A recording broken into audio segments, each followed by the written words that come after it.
माढा लोकसभा मतदारसंघात राष्ट्रवादी काँग्रेसची काय भूमिका असणार? हे भाऊ आता बोल नका बघू तिथं. आता जी बैठक झाली ही कशा संदर्भात आहे? हे बघा, ही बैठक अतिशय सुस्पष्टरित्या सांगायचा मी प्रयत्न करणार आहे. असं आहे, इलेक्शन आता कुठल्याही क्षणीला डिक्लेअर होईल लोकसभेची, याच्यात काही शंका नाही.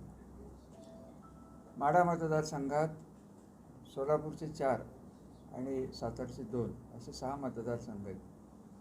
आम्ही सगळेजण इथं जे उपस्थित राहिलेले आहेत ते अजितदादाला मानणाऱ्या राष्ट्रवादी काँग्रेसचे अनुयायी कार्यकर्ते आहोत.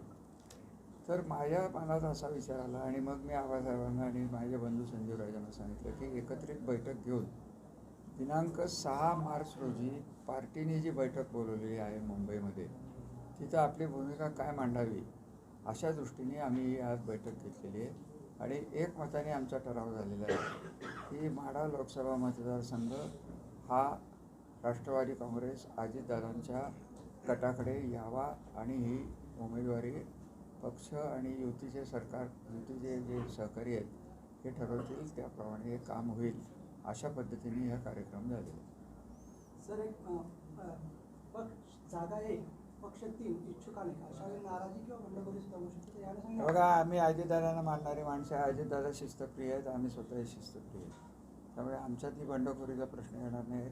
लोकशाही आहे, मागायची अधिकार तुम्ही मान्य करता पक्षाला, त्या दृष्टीने आम्ही मागतोय. का मागू नये? त्यांचं झालं काय, पुढं काय परिणाम होतील हे पक्षसृष्टी बघून घेते. आज खासदार आलते, विद्यमान खासदार आलते माढा भागामध्ये, तर रस्त्यावरती गाजरं टाकण्यात आली. मग काय? No comment. गाजर ज्यांनी टाकली त्यांना विचार. नाही, जर जागा सोडली तर बंडखोरी होणार, तो पुढचा विषय आहे. रणजितसिंह नाईक निंबाळकरांना भाजपामधूनच विरोध होतोय सध्या, आणि ते बघा, आम्ही भारतीय जनता पार्टीचे सहकारी नाही किंवा कार्यकर्ते नाहीत. तुम्ही आम्हाला हे प्रश्न का विचारताय?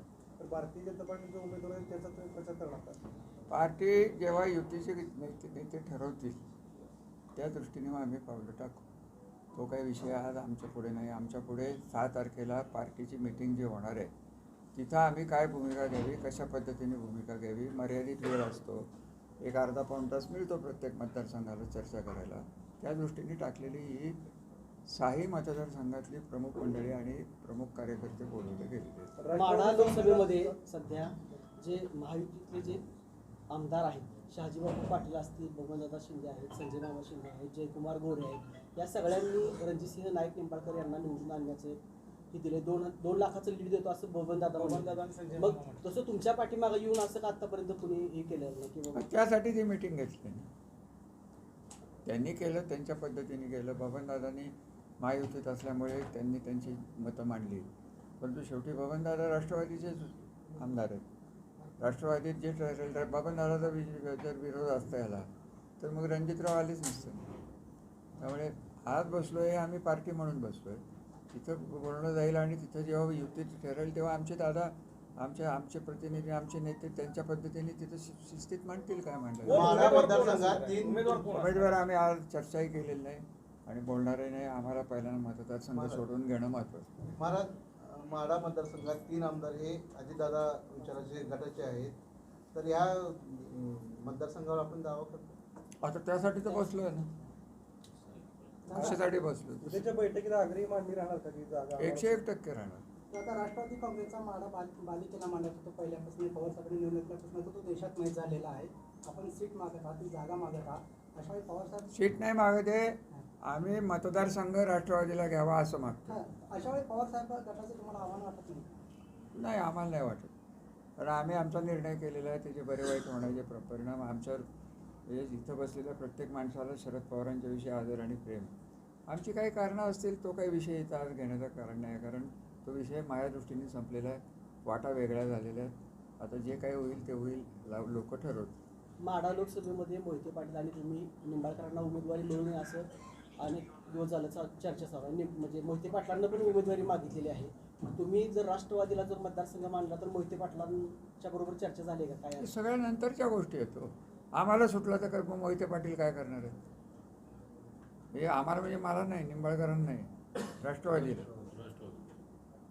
त्यामुळे ह्या सगळ्या पुढच्या तुम्ही जे भविष्यात जो वेध घेताय ना, तो आम्ही 6 तारखेचा वेध घेतोय फक्त.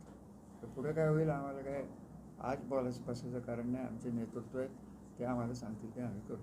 आज शरद पवारांनी महादेव जानकरांना ऑफर दिली, त्यांना जर दिली तर धनगर समाजिक वर्सेस मराठा समाज बाकीच्या काय- कशा पक्षाचं पद्धतीचं- राष्ट्रवादी काँग्रेसच्या पक्षाच्या मीटिंगमध्ये इतर पक्षाचं बोलायचं काय कारण आहे आणि आम्हाला ते विचारून आम्ही काय उत्तर देणार आहे?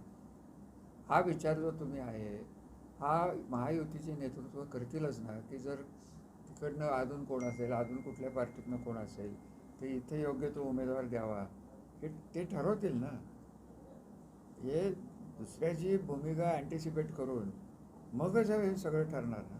आज आमची अतिशय मर्यादित भूमिका आहे की आम्हाला राष्ट्रवादी काँग्रेस माढा मतदारसंघातले 6 मतदारसंघाची एकमुखानी मागणी आहे की आम्हाला खासदारकीची सीट मिळावी. शांततेत ही मागणी होईल का? तर रामदास कदम कालच म्हटले की सगळ्या जागा भाजपलाच पाहिजेत का, अशा पद्धतीचं वक्तव्य त्यांनी केलं. पण मी तुम्हाला रत्नागिरीला त्याला रस्ता सांगू का? सध्याचे विद्यमान जे खासदार आहेत माढ्याचे त्यांच्या कामावर आपण समाधानी आहात? मी त्यांना विरोध केलेला आहे, त्यामुळे मी समाधानी आहे का असमाधानी आहे? मामाचा मी खंदा प्रचारक होतो, त्यामुळे मला विचारण्याचाही अर्थ नाही, विचारणं म्हणजे अर्थहीन आहे.